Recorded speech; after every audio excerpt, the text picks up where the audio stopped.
Bonsoir, everybody. Bienvenue. Je m'appelle Huw, and welcome back to the Top 14 Digest. This is your weekly short-ish podcast capturing all of the news and the results in the mad world that is French rugby, and most importantly, catching up on le gossip. I'm not on my own. I am joined, as always, by my co-host from the Atlantic Coast, Madame Maz Mac. Bonsoir, Maz. Bonsoir, Hugh. How are you? I'm very well. We were just discussing how cold it's getting.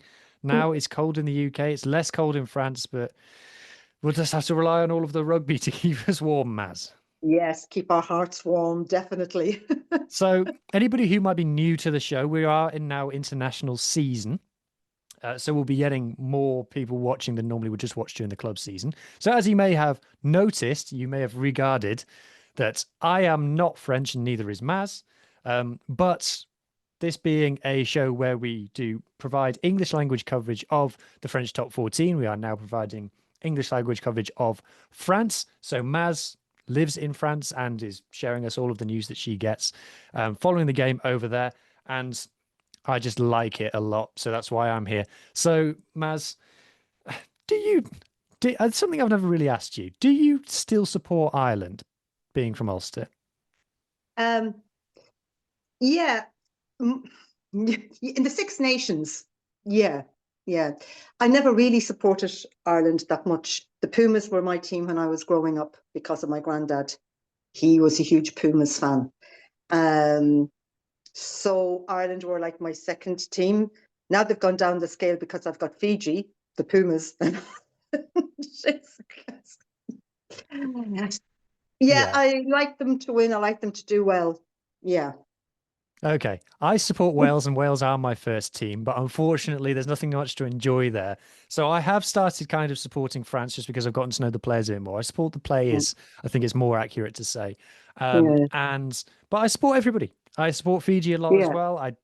We're going to talk about the Springboks in this game. I like a lot of the Springboks. I enjoy Yeah. watching them. I enjoy talking about them. So hopefully we're going to have a positive discussion here this evening. So let's get straight on with the game.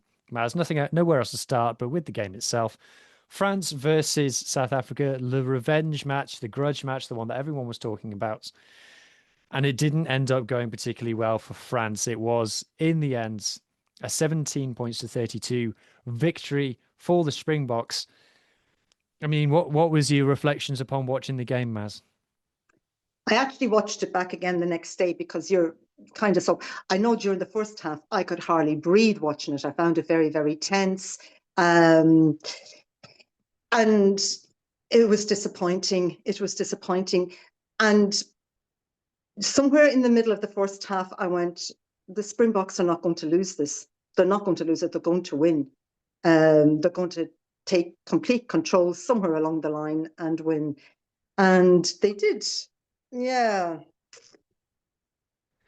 It was, I mean, we'll get to some of the stats in a bit. I don't know. I felt that first half was tremendously exciting. I thought that the first half an hour was some of the most exhilarating rugby from both sides that I'd seen all year, all of 2025. And you did think, oh, is it going to be another kind of like it was in the quarterfinal of just the best Mm. match you've ever seen? So what was it that you think that made you think that the Springboks were always going to win? They always looked in control, always looked in control. They never seemed to panic. Sometimes um, I got the feeling that some of the moves that the French were doing was almost in panic mode. And that I know you don't have a lot of time on the pitch to think things through, but there was passes going almost for the sake of just passing the ball without any real thought behind it. Like Garrick did that a few times, some of his very fancy kind of Shisteras back Yes. passes. And it was really to nobody or to know nothing. And they just looked in control of the box. They really did. And that was just during the first half. Even though they missed a few penalties as well in the first half. And then the second half, what can you say? They're just so good. They're just so good. They just completely dominated. I found It at times they completely dominated them. it reminded me of watching the All Blacks from 10 years ago, where you'd give them a game and you'd give them a game and you'd give them a game, and then you check the score at the end and they've won by 2 tries. And you go, Yeah. oh, it felt closer than that. And just that kind of last 10, last 15 minutes, cranking the scoreboard over. Yeah. It just that was, I think for me, it was a statement from the Springboks, a serious kind of probably possibly their most impressive performance so far this year. I know they had the record victory in Wellington over the All Blacks, so I guess Yeah. nothing will really surpass that. But I've watched every game that the Springboks have played this year, and I felt this one was really kind of like, no, we are that team. Yeah. Yeah, yeah, definitely. You could just see the whole momentum going with them. Even when there were 14 men, they made the adjustments they needed to make. It didn't phase them. And yeah, look, France had no answer for them at times. They just didn't have any answers for them. Yeah, we'll Not for come on them. to the tactics a bit more in a moment, but let's just have a look at some of the stats first. So I use Rugby Pass for all my stats. It's not perfect, but it's the best freely public available, in my opinion. So I'll zoom in a bit. This one, I think, this is not normally a very interesting one, but it's interesting in this. So this is the points flow chart. So basically where the lead was by minute. And I think what's interesting, Maz, is that even right up until the 60th minute, even when France were in the lead, which, France were in the lead of, I'll tell you now, 78% of this game, France were in the lead from Yeah. minute 1 until close to minute 70. But that line of the lead that they have is never more than a score for long. And it's Yeah. normally much closer than a score.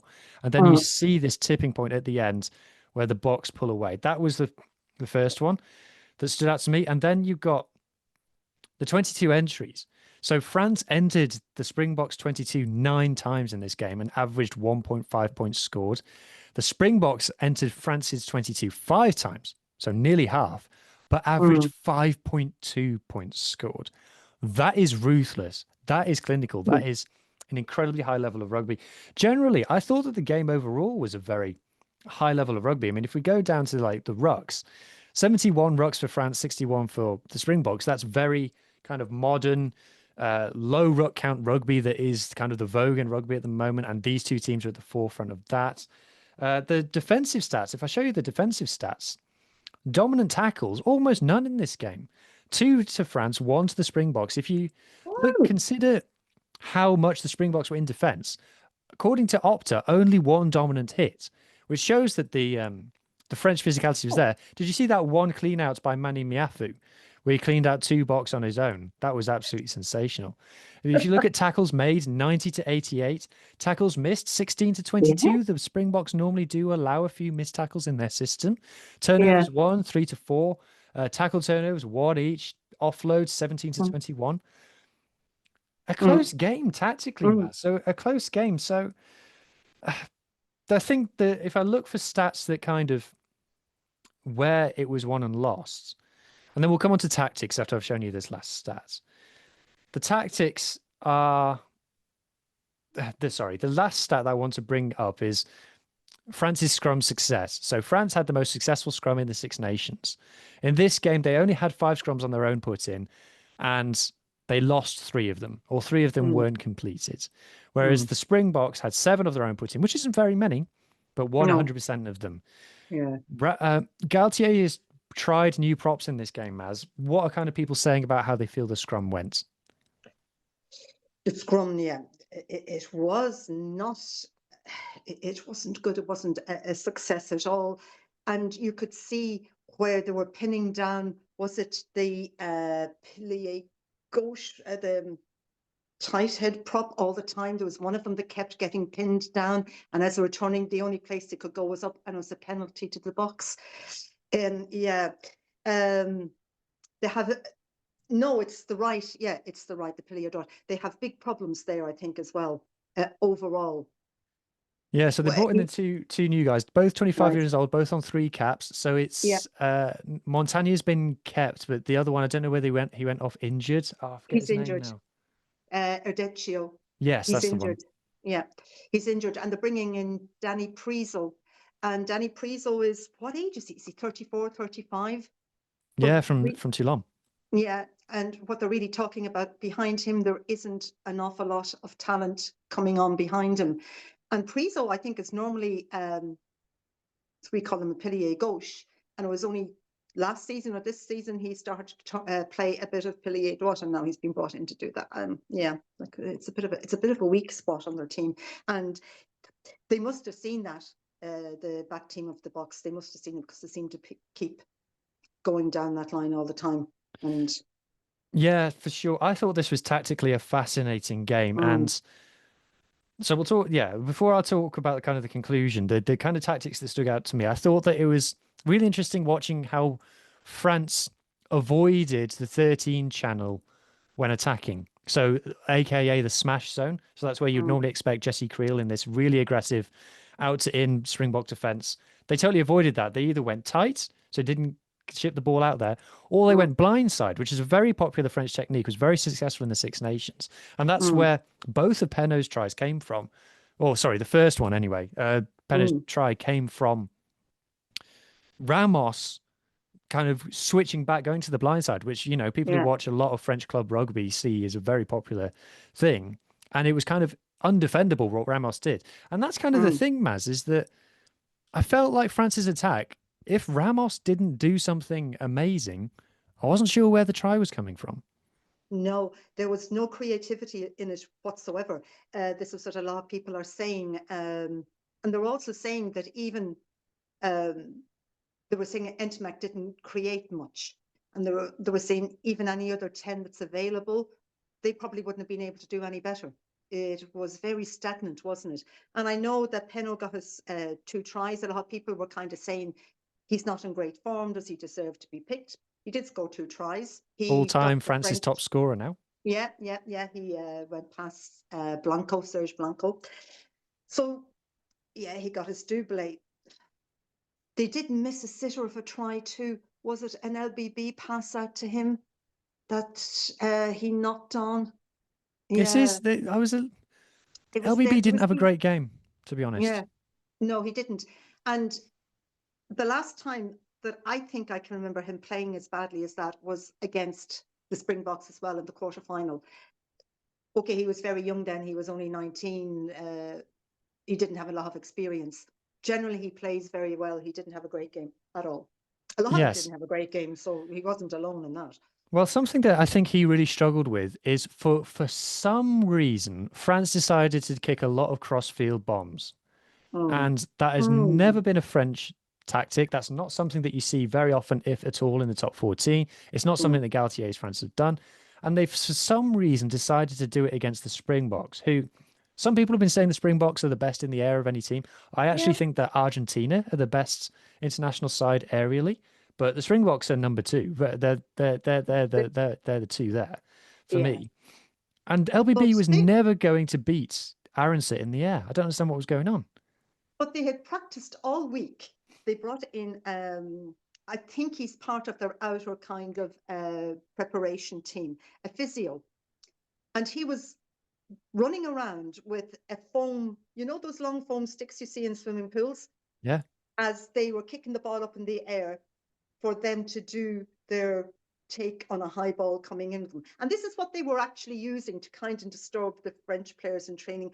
And I was watching this and going, does somebody really think that the foam stick, for example, against Colby, Jesse Creel, it's not quite the same thing. I was going, oh, please, it just That looks it's not ridiculous. it's not that they just went to these crossfield bombs, which didn't work. No. It was also that they didn't do the long kicks or the grubber kicks or the things that you normally do to get the Mm, best out of LBB. yeah, To it's almost like playing fetch with a dog. You throw it as far as you can and go and get it and score yeah, a try and things. And they just didn't do that. So for the long kicks that they did do, too many were marked by Willemse. yeah.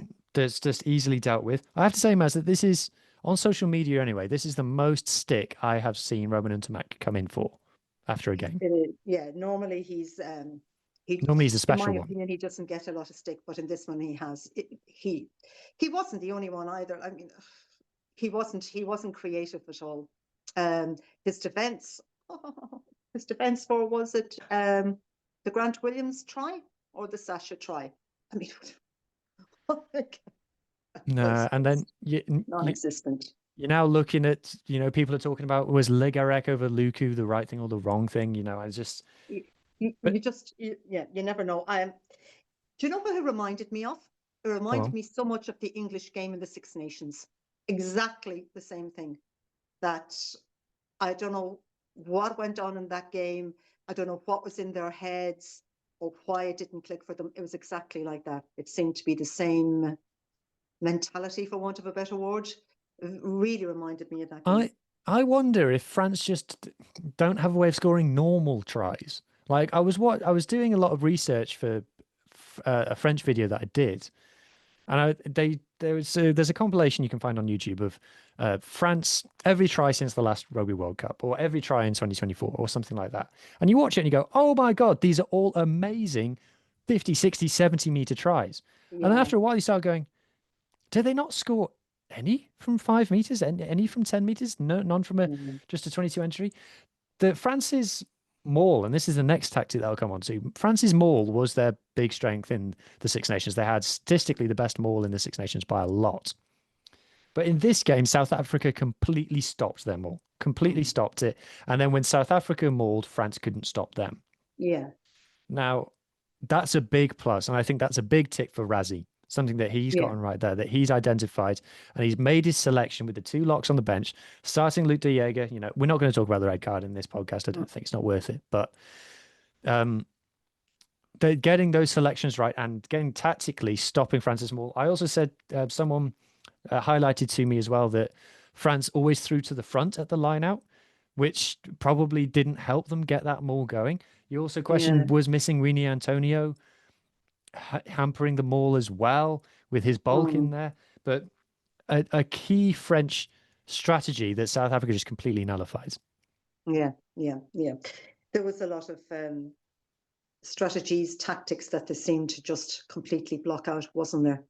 And I mean, the Boks, when they get on one of the rolling mauls, it's just one of the most fantastic things in rugby to see. I just love it. Yeah. Absolutely love it. They're hard to Speaking stop. of speaking of substitutions and selection, that's another thing that Galthie is getting a lot of criticism for is his selections. Now, we hammered him for Barassi, and we'll talk about Mm. Barassi a bit later when we preview the Fiji match. I actually thought this is maybe the best I've seen Barassi play for France, but it's still, I still think there are more talented players from him. So could you just talk us through some of the criticism that Galtier is now getting over, you know, which selections are people saying backfired? Well, one of the things he's getting a big criticism for is taking off Marchand so early in the game. When did he go off? About the 46 minutes, something like that, I think, not long after half time. And he seemed to be the only one of that back row that was capable of turnovers, things like that. So people are saying he had a good 60 minutes in him. So to bring him off and bring somebody in a lot less experienced wasn't a good move. And I don't think it was either, actually. Some people are saying Miafo going off also early because he tried to bring on his own bomb squad. Yeah. It just didn't work. It just didn't work. Well, you're always going to now go Aldridge sitting in the stands. They just. That was the big talking point beforehand. And now Guillard is out injured now, I think. So Aldridge's back. He's out for quite a while. He's out for 6, 7 weeks. He has a shoulder injury. That's a shame because he is a good player. You know, I think I think that's the thing about the Aldridge situation is it's kind of taking a bit away from Guillard, who is very, very good. Yeah. But yeah, that's kind of the big one. And you know, I think that brings us nicely onto it, Maz, is that the pressure on Galtier now, because I think it's fair to say that he's not the most beloved man in the world, and he's not got many friends in French rugby. And we've been covering it all season in our previous episodes of every other week. You know, there's a story that something with Galtier has happened. It feels to me, Maz, and you can tell me your take on it, that people in France are just waiting for the results to turn against him. And then he will no longer have, because the only thing that he's got at the moment is the winning record. And as soon as the wins dry up, it doesn't feel like there are going to be many people going to bat for him. No. Now, that's their 4th loss in a row. And that's the first time since 2018 that they've actually lost 4 games in a row. And people will go, okay, 3 of those losses were away in New Zealand during the summer with their second team. It's still on record 4 losses in a row. Galthie re-signed when his mate Bernard Laporte was still head of the FFR.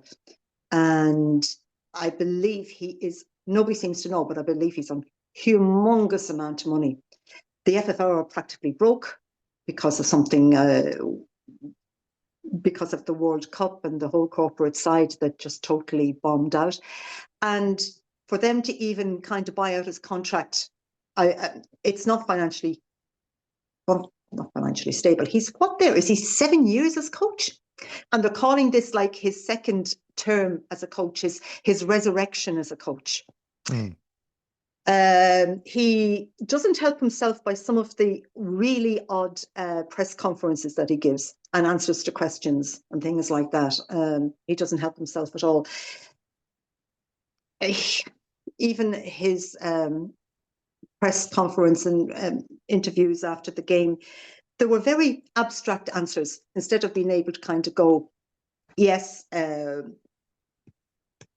South Africa are much better and this is something we have to work on. He's just vague. A general kind of vagueness about him. He's not the most popular of people. A lot of people are saying because of the team that they've had for the last few years, they should have done a lot more. They've won, 2 Six Nations and a Grand Slam since he came in, and people are going, really, with the team that they've had, they should be winning a lot more than that. So player for player, the talent that they have, so the finger does get pointed at him. And I think in this game, Rassie Erasmus exposed Fabien Galthié on 2 fronts. Firstly, tactically, I think Rassie showed him how to do it. I think Galthié has been following. Someone put on social media, Rassie is playing chess and Galthié is playing checkers, and that's somewhat extreme, but a lot of Galtier's kind of tactics are things that he has copied from Rassie. And wouldn't you know it, Rassie, when he sees a bomb squad coming on, knows what to do, knows how to combat it, and did so extremely effectively. And like you said, there are tactics that France adopted in this game that didn't work, and there were tactics that South Africa nullified that were extremely successful. And as we say, Galthié is not popular with the public. He's not popular with the players either, and I think that's the most telling thing. Yeah, Rassie is a wily old fox, isn't he? Sia on his 100th cap at half-time was told, this is what we're doing. And honestly, Sia on the sideline, I think, possibly was like a 16th man, wasn't he? Yeah. He was just so energetic. And this is another thing that I find, or I especially found in this game, there wasn't that many leaders on the pitch for France. There was loads. I know when Sia went off, he was going mental all the time on the sideline. But there's so many other people on that pitch, so many others that bring them on. And France, they didn't seem to have it. Fico didn't have a great game. And I think probably Boudouin was probably the best of the rest. And he did a bit, but I think they missed Aldrich for that as well. He had been captain during the Six Nations, or vice captain of La Rochelle, and he is quite a good man to get players going. There just seemed to be a lack of that going on, if you know what I mean. Yeah, I can totally see that. Anyway, I think that match talked about. We'll be going into the top 14 game that was also played this weekend. So stick around for that if you'd like to hear us talk about that. And to finish the show, we'll be previewing France's match against Fiji. But in the meantime, if you're enjoying what you are watching or listening to so far, please consider either subscribing to the YouTube channel. I'm on a quest for 10,000 subscribers. I would love it if you were along for the ride too. Or if you could follow us on Spotify, you can leave comments on Spotify. And if you can share links with mates of the audio format, I really appreciate that. It really helps the show to grow. All right, Maz, before we talk about Toulon versus La Rochelle, there was an emergency sneak surprise bit of gossip that has come out this week out of Bayonne, where the owner has decided to open his mouth and say some things which make him look a little bit silly. Yeah, it was published in the Sud-West on yesterday, Monday. Um, the trainer, Gregory Patat, he took a while. His contract was up, or is up in 2026, and it took a while for him to re-sign. There seemed to be a lot of negotiations going on and things like that. And apparently there was a very heated meeting a few weeks ago where the owner, Tayab, said, "You're not a very good manager, and the only reason I'm resigning you is because you've got all of the public behind you and the team." And he's very, very popular with the team. He is very, very popular with the public because Bayonne has done so well the last few years. And so there was all of that going on. And it's all got to do with Lauren Travers, who came down from Racing 92 and became their rugby director. And there seems to be a bit of bad blood there in general. And no one's quite sure whether Travers wants to come down and become the actual trainer or not. So that was all in the Sud-West yesterday. And apparently, and I only saw it briefly this evening, I haven't read it all, where Tayab gave an interview with, I don't know what newspaper, it might have been Midi Olympic, I don't know, I can't say, saying that all of this is false. It's all like fake news, and it wasn't like that at all, and that the reasons that the discussions took so long were personal, and then there was agents involved and lawyers involved, and we all have a great relationship and we all love each other, and yeah. There was a bit of it felt a bit Jackie L. Well, we know that Patat and Travers don't like each other to the point where Yeah. there was a story earlier this season where they'd had their offices moved to be at further ends of the building away from each other. I don't see why the owner of Bayonne would have it become public knowledge that he had said to the trainer, "I'm only signing you because everybody likes you." You know, that makes him look like a wally. That makes him like, if Yeah. you think he's the wrong guy, you should not extend him. Yeah. And if everybody who likes him except you, you're probably wrong. Yeah. So that's kind of, for me, what makes me to believe that it's fake news, because I think that everyone just looks stupid coming out of the news if it is true. But you know, Yeah. maybe they are stupid. I don't know. And we like Bayonne, and I really hope that this all just kind of, dwindles away, because a team doesn't need that kind of carry on going on behind the scenes. So Yeah, hopefully that's just it. Closed. for sure. Close. Turn the page over. Yeah. Yeah. Okay, let's turn the page of that and then move on then. So do you want to talk about the ticket giveaway? Oh, do you want to talk about it? I think we should We talk both about it.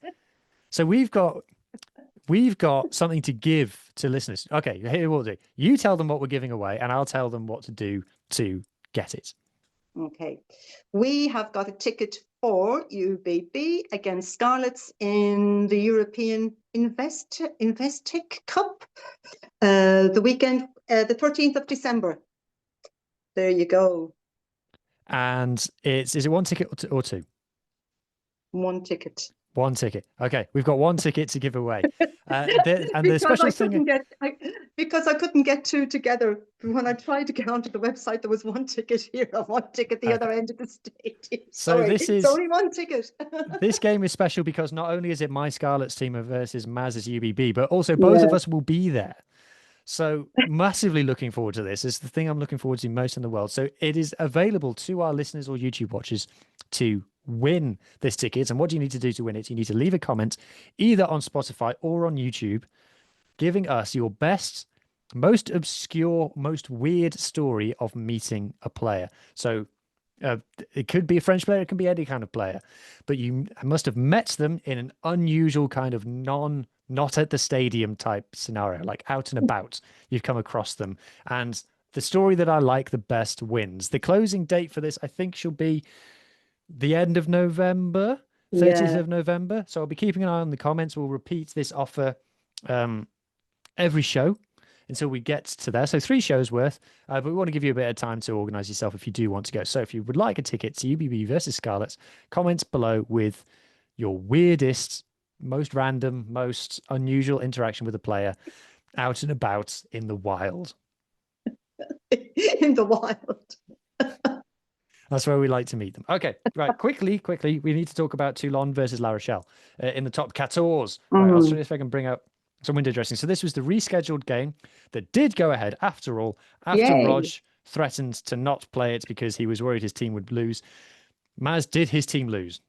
Oh, yes, they lost, and they lost in style. It was a dreadful game. The final score was 39-14. Goodness gracious, it was 6 tries for Toulon and 2 tries for La Rochelle. They scored a try in each half, La Rochelle. Jamani got a double in the 9th minute and the 47th minute. Young Ferty, he got a lovely try as well. He's scoring just for fun at the moment.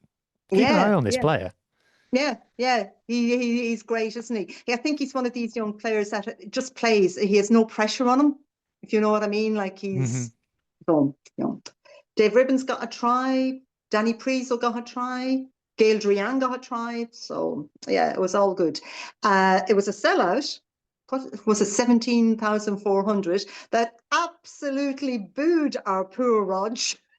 He made his appearance because of all his, Yeah. And of course, Roger's goal giving them the big waves. And then he said in the press conference, he had a great week down in the Toulon's in the Var region, where he did an awful lot of jogging in the woods. He swam in the Mediterranean. It was a great week. It wasn't a wasted week. And then he said, actually, it was a really wasted week. And he wasn't happy. But there you go. Well, he's never happy. Toulon are now second. That's what I was going to say. Level on points with Toulouse, behind on points difference. So it was a win worth having for them. So that's kind of snuck a bit under the radar. Toulon. Also, the other thing about Toulon is every single one of their games so far this season has been broadcast in the UK. Oh, really? Yeah. Okay. That's an interesting. That's weird.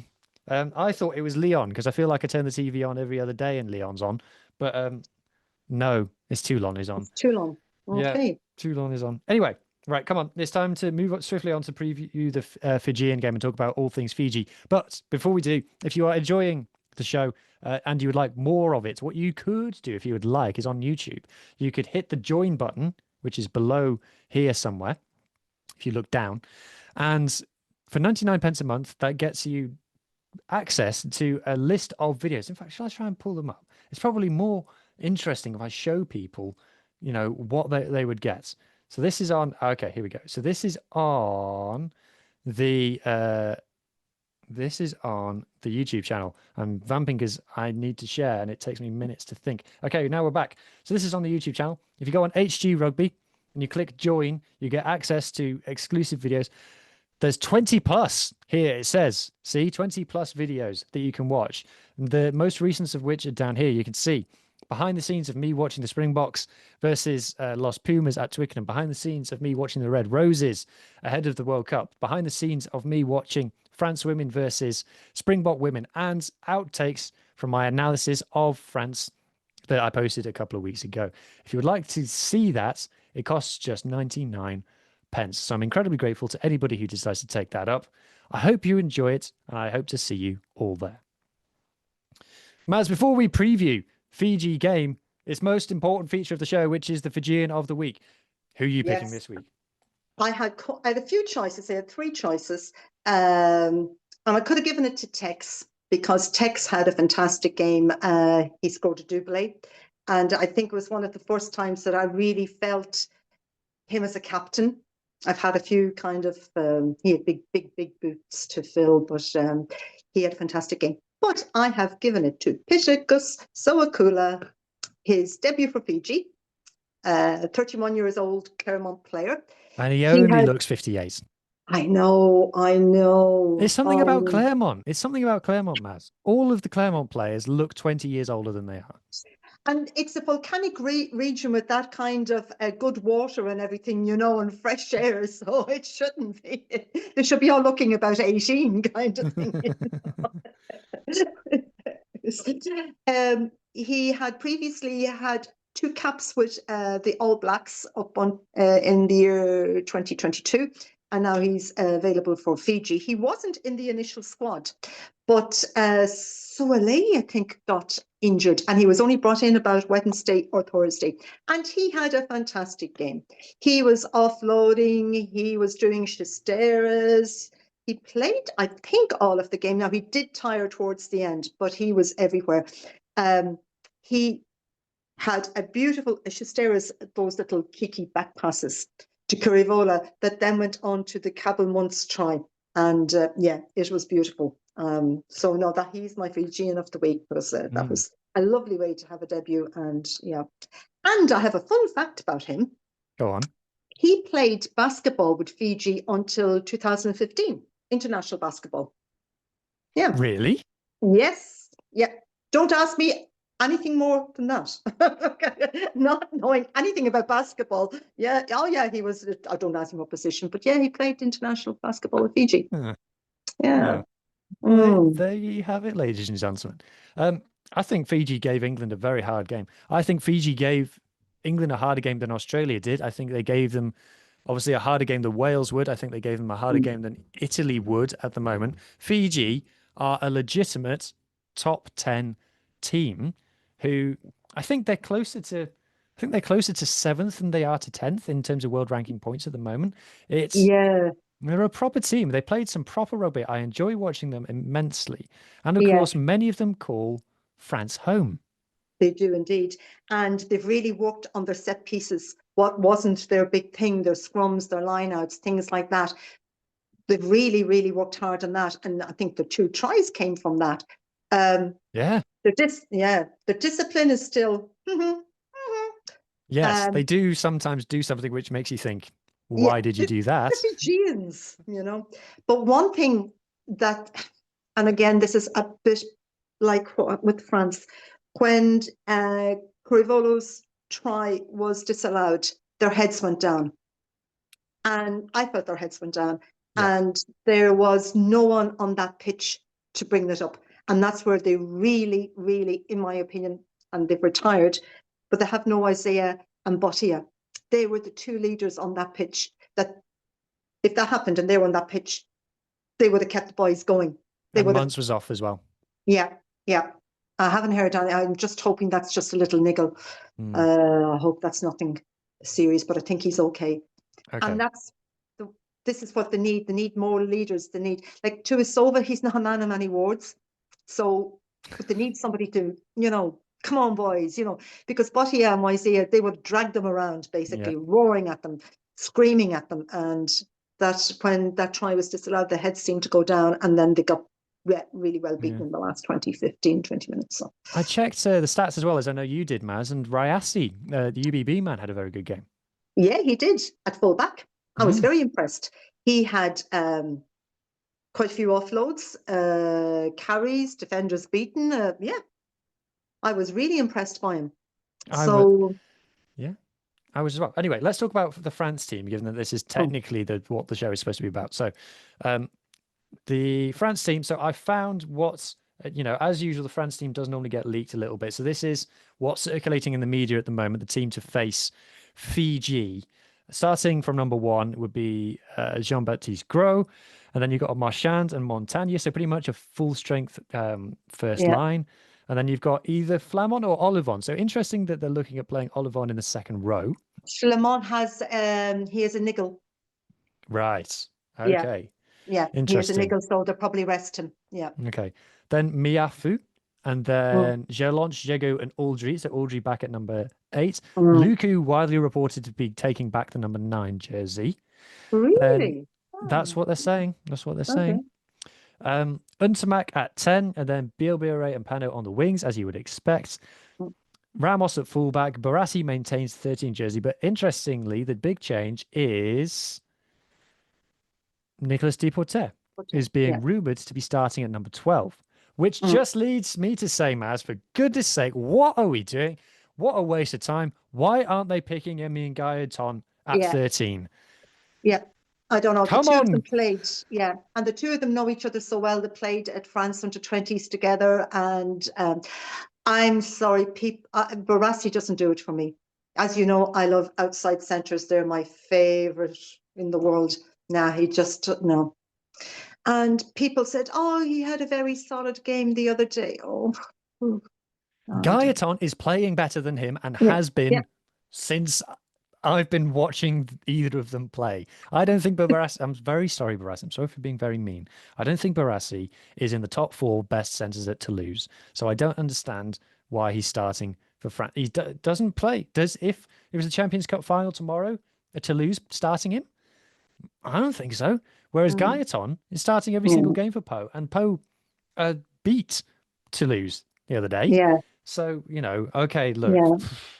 I've said my piece. I think it's not new news to anybody that I think that Deporter and Gaetan is the future of the French centres. And I think that any moment that Galtier spends picking anybody else other than those two is time wasted, in my opinion. I've convinced you on Nico Deporter. Yeah. You have.